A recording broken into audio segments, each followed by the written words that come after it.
What brought the army deep into these mountains is now known to the world well, since Siachen dispute bears the distinction of being the most arduous and highest battlegrounds of the world.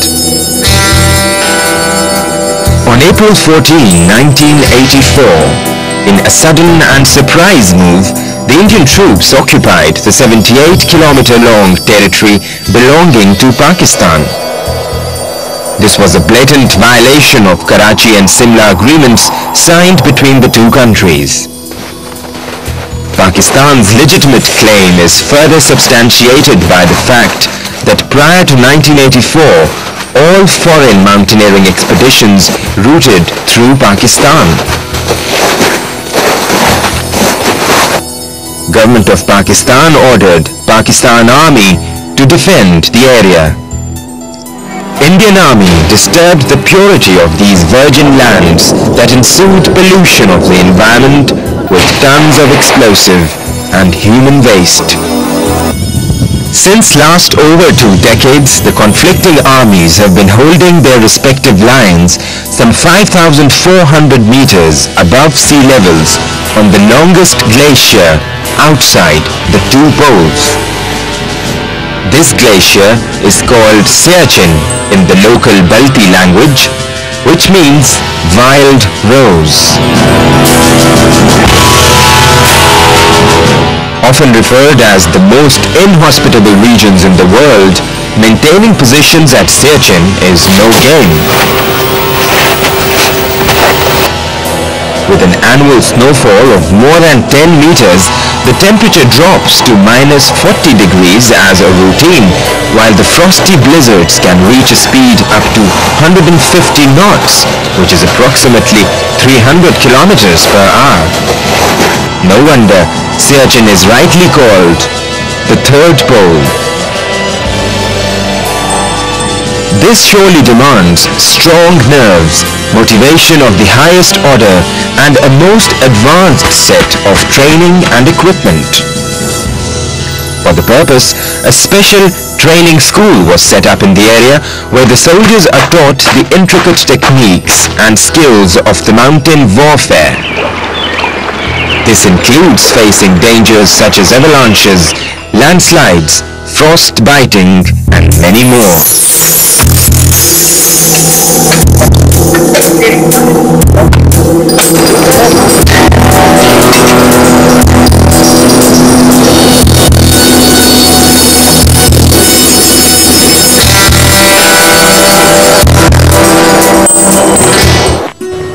Braving the worst weather conditions, the Pakistan Army has brought a sea of change in the area.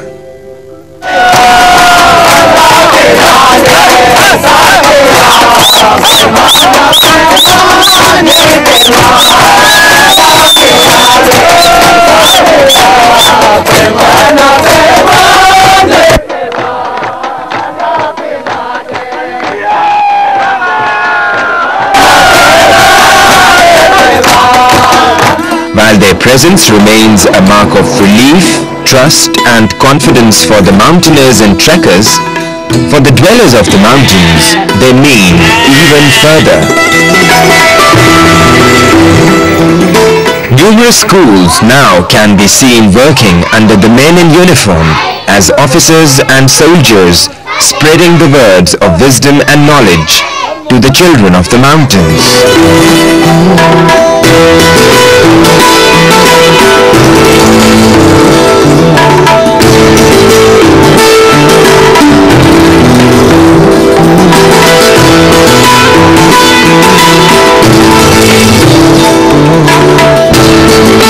Yet another marked development has been brought in the healthcare system of these areas.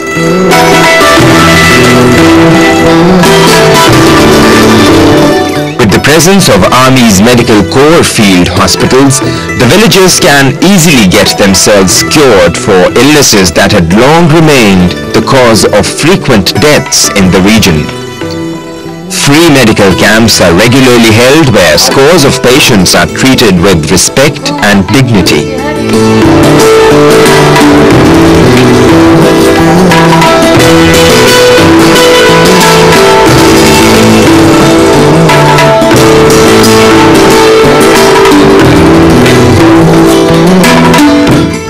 evolution brought in the road structure of these areas also remains the hallmark of Pakistan Army. While the Karakoram Highway stands as a living example of the Army's dedication to the development of these areas, numerous other tracks, roads and pathways have been constructed, making the mobility far easier and safer.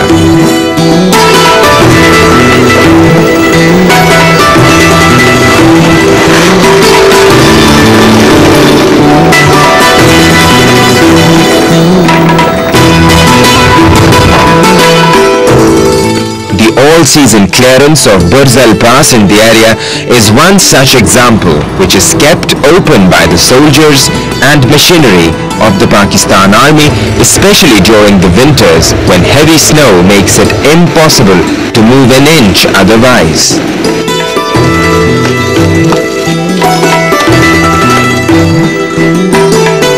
The same holds true for the telecommunication sector, as trusted phone lines, satellite communication and even the mobile phone fast find their place in the area's infrastructure. In order to facilitate transportation of the people and visitors in and out of the area, Pakistan Air Force has provided C-130 aircrafts. Promising prosperity and progress is also Bhasha Biamir Haidel Par project. Recently inaugurated in the area, the project, once completed, will go a long way in the development of these areas, as it will ensure numerous employment opportunities and a huge economic activity. The whole cycle of development spurred by the Pakistan Army can clearly be seen paying back, with more jobs, better living conditions, safer environment and healthy prospects of quality life. The serene beauty of the northern areas is accessible to the rest of the world now. With better facilities at hand, the tourist industry is already experiencing a vertical rise as more and more people from around the globe are coming to enjoy their vacation on the world's roof. Change for the better has finally knocked the doors of these long forgotten lands. But a lot more still needs to be done. As the armies of Pakistan and India continue to confront each other at Siachen in the worst battle conditions even after 2 decades, all eyes are fixed on the peace parlors between the two countries. Hopefully, Siachen, the land of wild roses, will get refreshed and embellished.